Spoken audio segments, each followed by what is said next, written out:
For as long as I can remember, I have always believed in God. From a young age, I was taught that faith was the foundation of everything. My mother used to say, "Without God, we are nothing, Javier." Never forget that. And I held on to those words with all my heart. As I grew older, that belief became more than just something I was taught. It became the core of who I was. By the time I reached my teenage years, my faith was no longer just a lesson from childhood. It was a calling.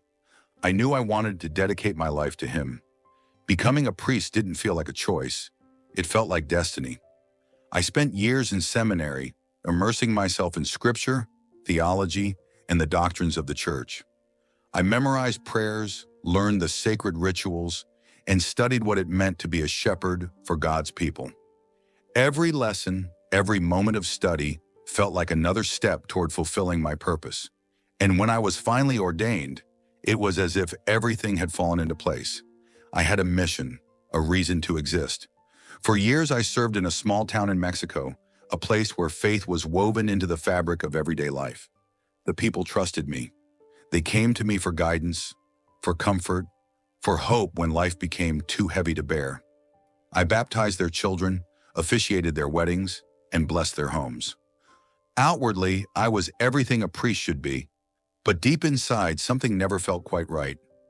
I never spoke about it, not to anyone. How could I? A priest is supposed to be a pillar of faith, unwavering and strong.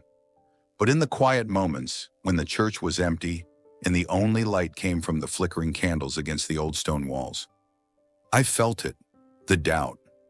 I prayed every day, led Mass with devotion, and followed every tradition passed down through generations.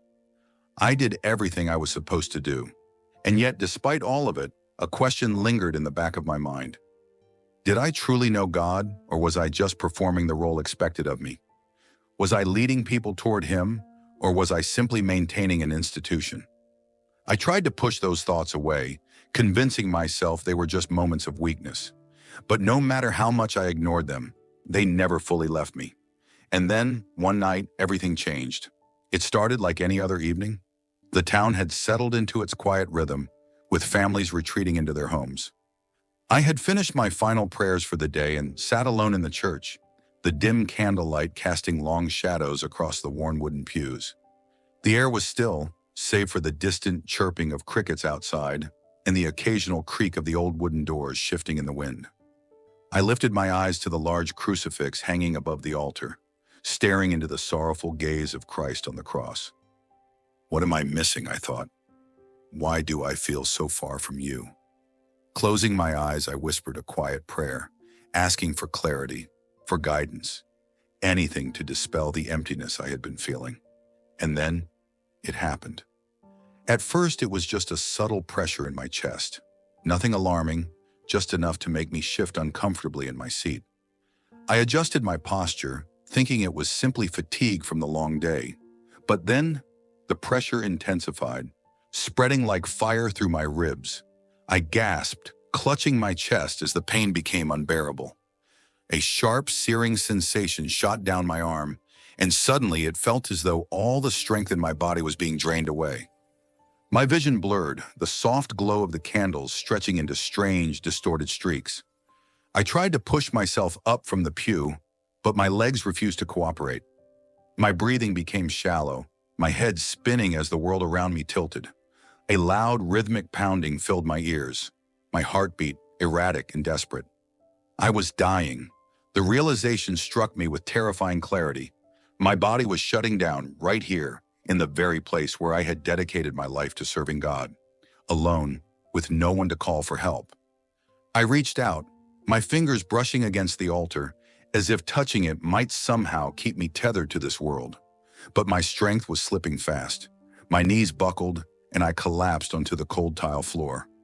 My head struck the hard surface, but I barely registered the impact. All I could feel was the crushing weight in my chest, the burning in my lungs as I struggled for air. I wanted to call out, to utter a final prayer, something, anything, but no words came. The edges of my vision darkened, my thoughts slowing to a faint, distant echo. And then everything went still. No pain, no sound. I don't know how long I was there, suspended in that emptiness. Time didn't exist in that space. No before, no after. Just silence, just stillness. And then something changed. A strange sensation washed over me, like I was floating, not in water, not in air, but in something entirely different, something beyond the physical. Slowly, I became aware of the room again, but not in the way I had always known it. I wasn't seeing it with my eyes. I was outside myself. That's when I saw it. My body, lying motionless on the cold tile floor of the church. My arms limp at my sides, my face pale in the flickering candlelight. I could even see the small smear of blood where my head had struck the ground. It was the most surreal thing I had ever experienced. I was looking at myself, but I wasn't in myself anymore. I should have been terrified. I should have panicked. But instead, all I felt was an eerie, unnatural calm. Then I noticed something else, a shadow. It flickered just beyond the candlelight, moving between the pews. At first, I thought it was a trick of the light, but as I watched, I realized it was getting closer, and it wasn't alone. More shadows emerged from the darkness, slipping between the pews like smoke. Their forms weren't solid, constantly shifting, stretching, curling into shapes that didn't quite make sense. I couldn't see faces or features, just shadows, but I could feel them. The air grew heavy, thick with something unnatural. A suffocating presence pressed down on me, like an invisible force wrapping around my very being. The calm I had felt moments ago was gone, replaced by a deep, bone-chilling dread. The shadows didn't speak, not in words, but I heard them. Whispers, soft at first, like a distant wind carrying fragmented voices, then growing louder, more urgent. I couldn't understand the words, but the tone was unmistakable. Malicious, hungry. They were pulling me. It wasn't physical, yet I felt it as if unseen hands were clawing at my very essence, dragging me away from the altar's dim light, deeper into the darkness. I fought against it, struggling to move, to resist, but it was like trying to swim against an overwhelming current. The more I fought, the stronger the pull became. Panic surged through me. Was this it? Was this where I was meant to go? I had spent my life preaching about faith, about the reality of spiritual warfare, but had I ever truly understood it? The shadows weren't just darkness. They were something alive, and they wanted me. My mind screamed for help, but I had no voice, no body. All I could do was watch as the shadows closed in, their whispers turning into a low, menacing hum. And just as the darkness threatened to swallow me whole, something happened, a light. At first it was just a flicker, barely more than a spark in the overwhelming darkness. But within seconds it grew, brighter, stronger, cutting through the shadows like a blade. The darkness recoiled. The figures hissed and shrank away, their twisted forms retreating as if burned by the very presence of the light. And then I felt it, the warmth. It didn't just surround me, it filled me, flooding every part of my being with something I couldn't describe. It was unlike anything I had ever experienced before. It wasn't just light, it wasn't just warmth, it was alive, it was love.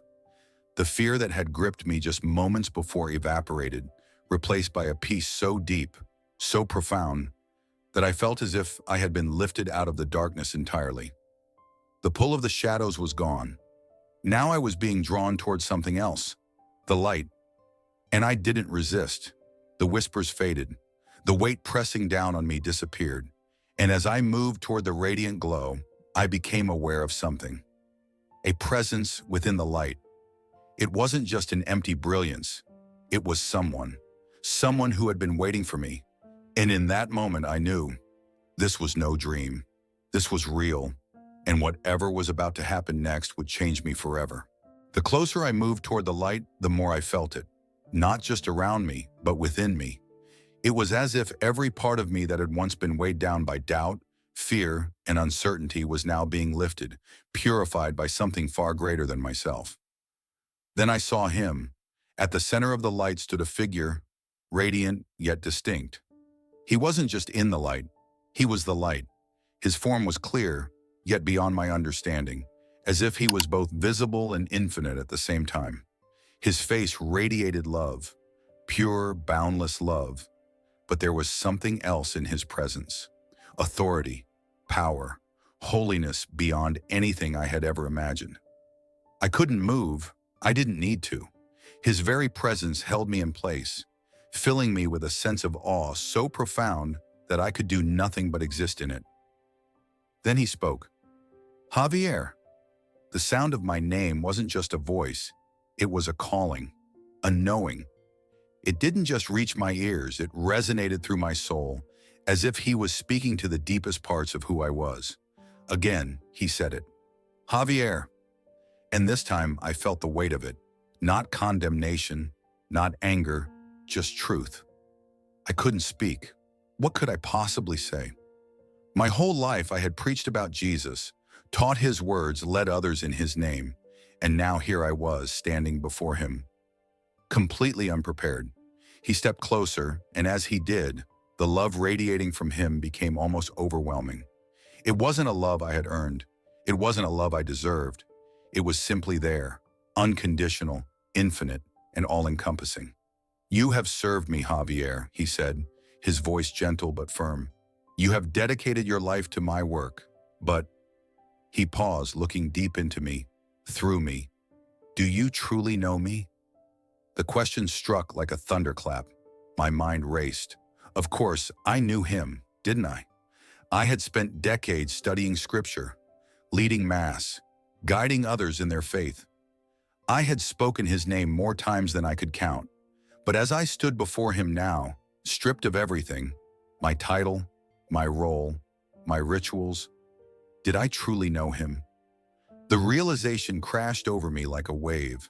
I thought I did, I whispered, my voice trembling. But even as I said it, I knew the words felt hollow.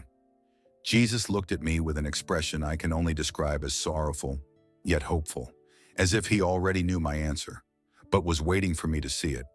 You know about me, he said. You know the stories, the prayers, the traditions. But have you ever truly sought me? Have you pursued my heart, or have you only followed my rules? The truth of his words cut through me like a blade. For years I had measured my faith by my obedience to the church, by how well I upheld its teachings, by how closely I followed its structure. But had I ever truly pursued him?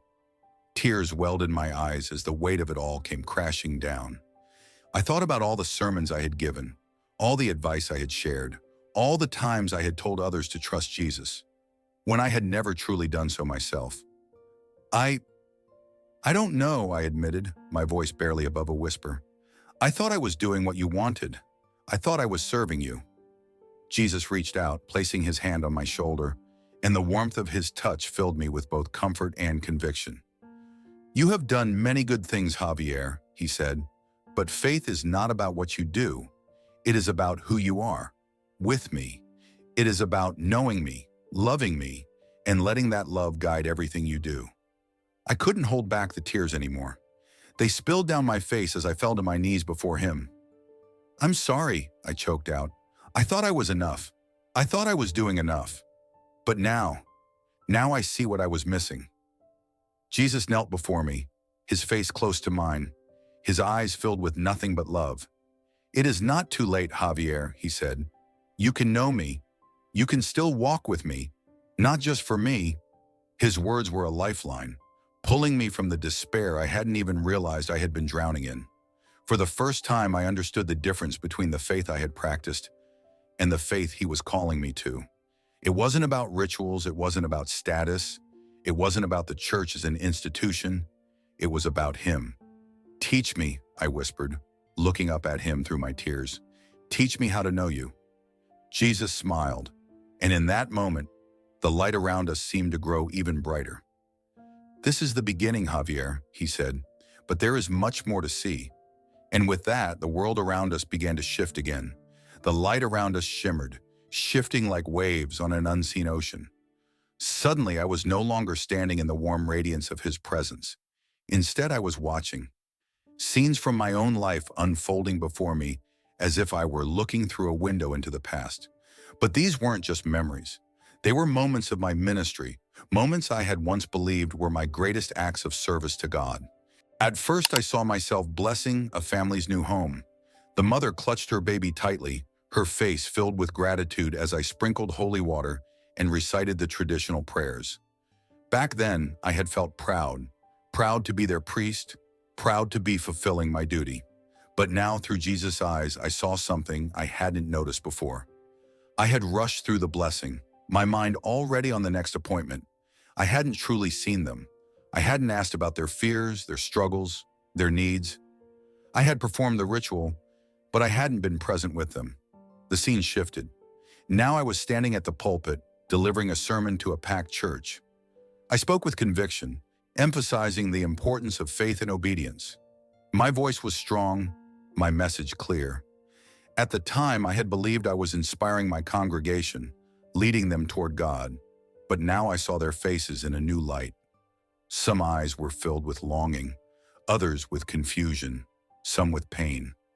They weren't searching for doctrine. They were searching for Him, and I had never noticed. I felt my heart clench as the visions continued. Moment after moment played before me. Times when I had placed duty over devotion, tradition over truth. I had thought I was leading people to God, but was I? Or had I been leading them to an idea of Him, one wrapped in rituals and expectations, but missing the relationship He truly desired? Jesus' voice broke through my thoughts, steady and full of understanding. "Do you see now, Javier?" I turned to him, unable to speak, the weight of realization pressing down on me. "Faith is not about the actions you perform," he continued. "It is about the love you live. The rituals are meant to point to me, but too often they become the focus instead of the means." The truth struck deep. I had spent my life upholding the traditions of the church, believing that was my purpose. But now I saw how shallow that understanding had been. Jesus wasn't rejecting the church. He was revealing its true purpose. "The church is not an institution, Javier," he said. "It is my body. It is the people who seek me, who love one another. It is not built with stone and wood, but with hearts open to my grace." The scene shifted again. This time I saw moments I had long forgotten. Times when I had truly lived out His love. Sitting beside a grieving widow, holding her hand as she wept. Praying over a dying man, his family gathered close, clinging to their last moments with him. Helping a struggling farmer rebuild his roof after a storm, the sweat of hard labor on my brow.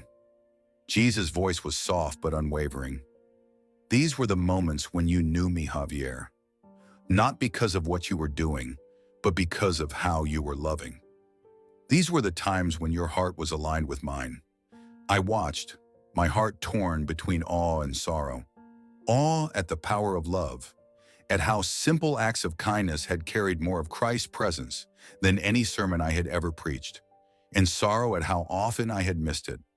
For every moment of genuine connection, there were countless others where I had fallen short, where I had chosen structure over sincerity, where I had followed the church, but had missed Jesus. Tears welled in my eyes as I turned to Him.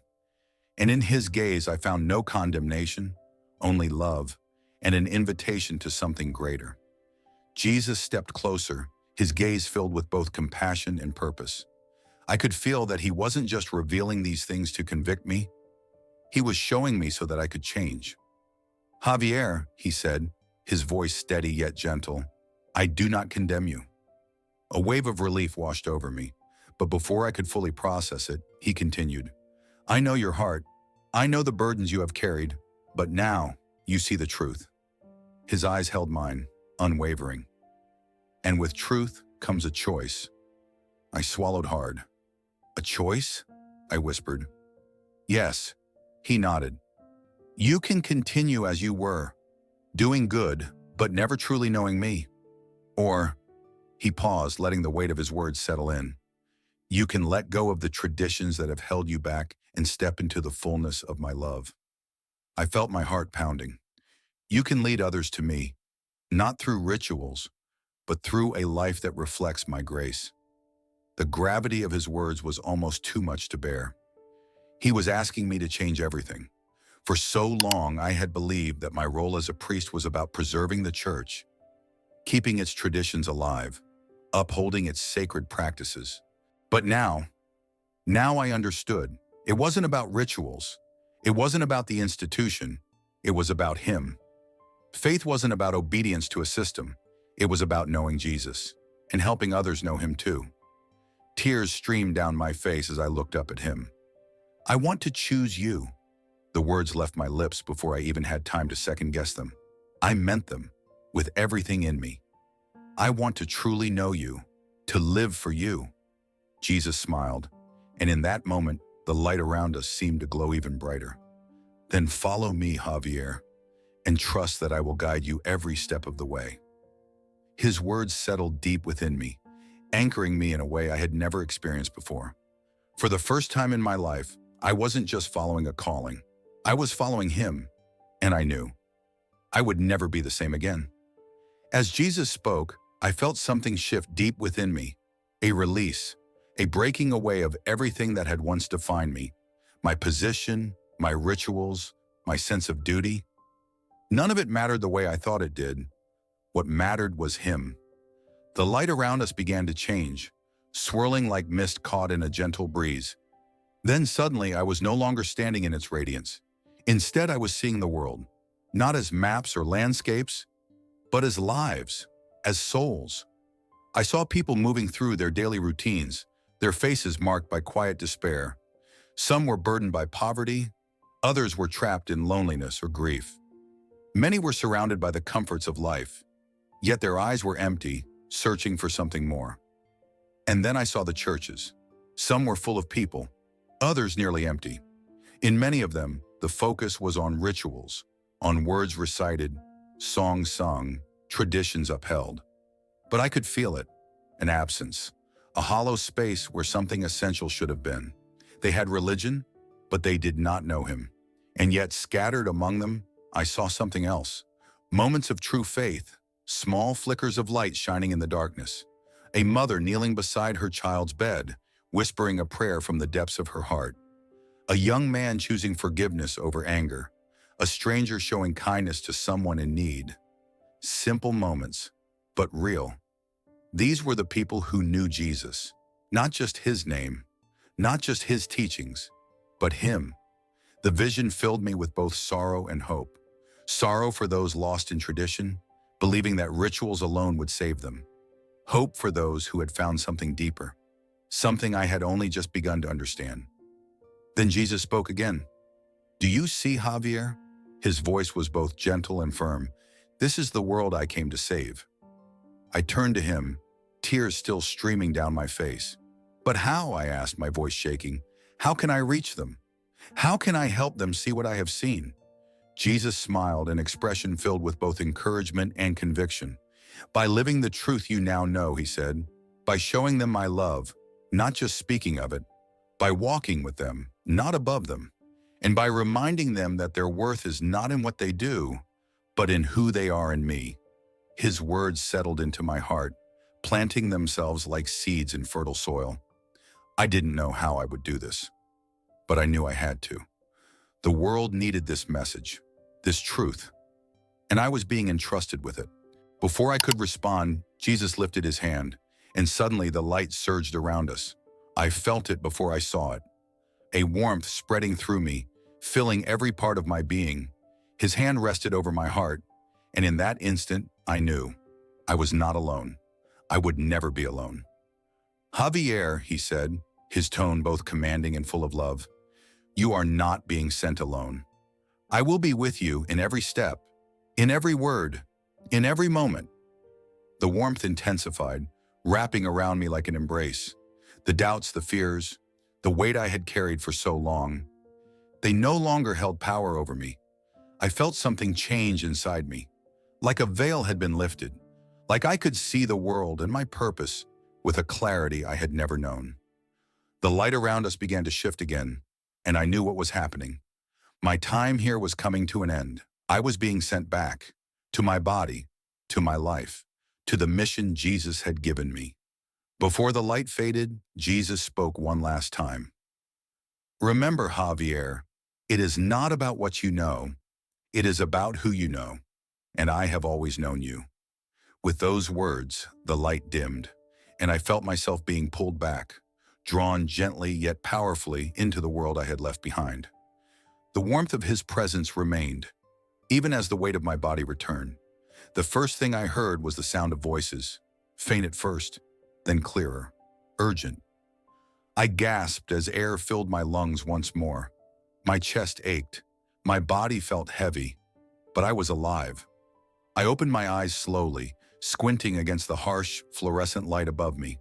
The sterile scent of antiseptic filled my nose, and the faint beeping of machines surrounded me.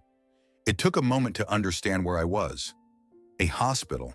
The voices became clearer, nurses speaking in rushed tones, the sound of a clipboard being flipped, the steady hum of an IV pump. Then a familiar voice. "Priest, can you hear me?" I turned my head slightly, wincing at the soreness in my body. A nurse was standing beside me, relief washing over her face as she saw me regain consciousness. "You're awake," she said softly. Awake. The word felt heavier than it should have, because I wasn't just physically awake. I was spiritually awake in a way I had never been before. The memories of what had just happened, the light, the presence of Jesus, the truth he had revealed, were as vivid as the hospital room around me. I had died, and I had been given a second chance, not just at life, but at living with purpose. The next few days passed in a blur. Doctors and nurses came and went, checking my vitals, monitoring my recovery. They said it was a miracle I had survived, that my heart had stopped, but somehow I had returned. Friends from the parish visited, offering their prayers and support. Some wept, saying how blessed I was to have been spared. I smiled and thanked them. But inside I knew, this wasn't just luck. This was something far greater. As soon as I had the strength, I began trying to share my experience. I told my fellow priest what had happened. I spoke of the light, of the truth Jesus had revealed to me, of how faith wasn't about rituals or obedience to tradition, but about knowing him. Some listened. Most didn't. They nodded politely, then dismissed it as a near-death hallucination. "These things happen," one priest told me.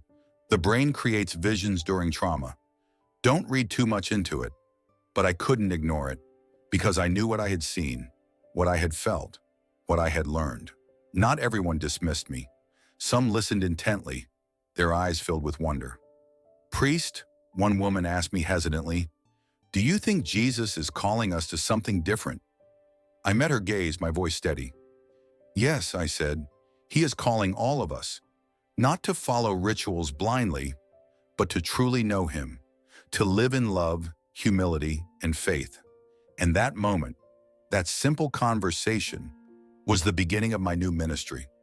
When I returned to the church, I knew things could never be the same.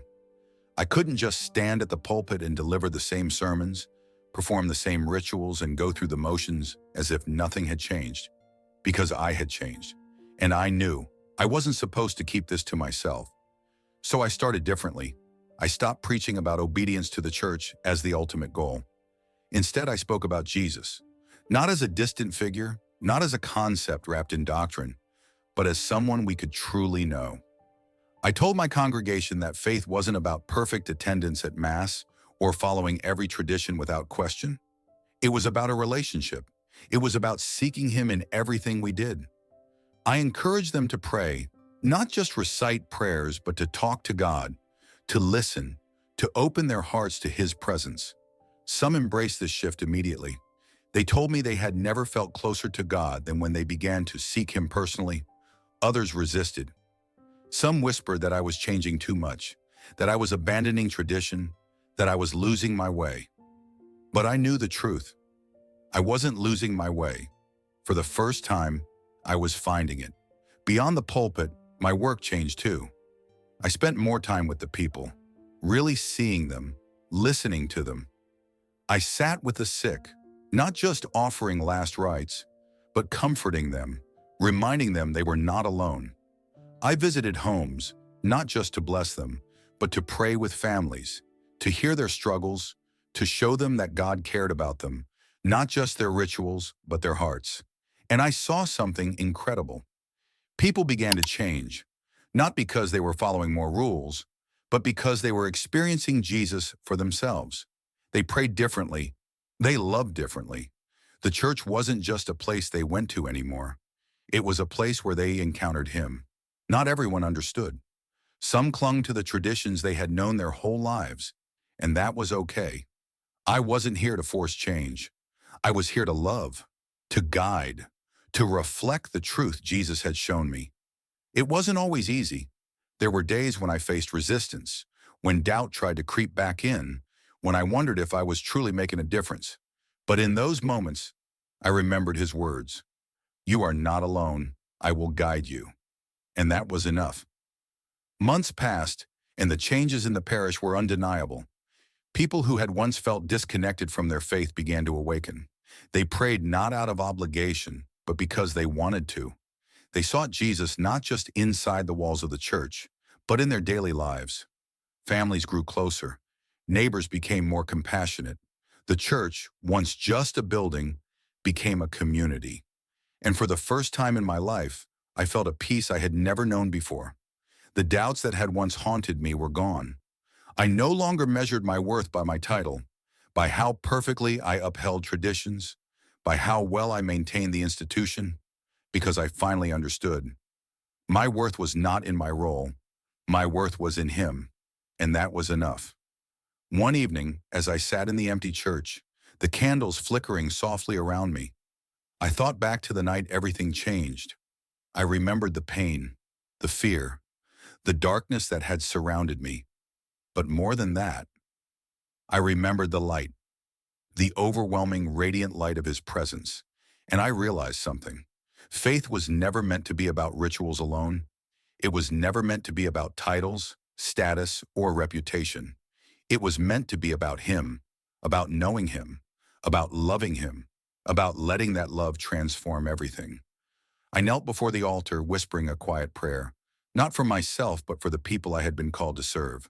Lord, help me to show them what You have shown me. Help me to lead them to You. And in that moment, I felt it again. His presence, as real and as powerful as it had been that night.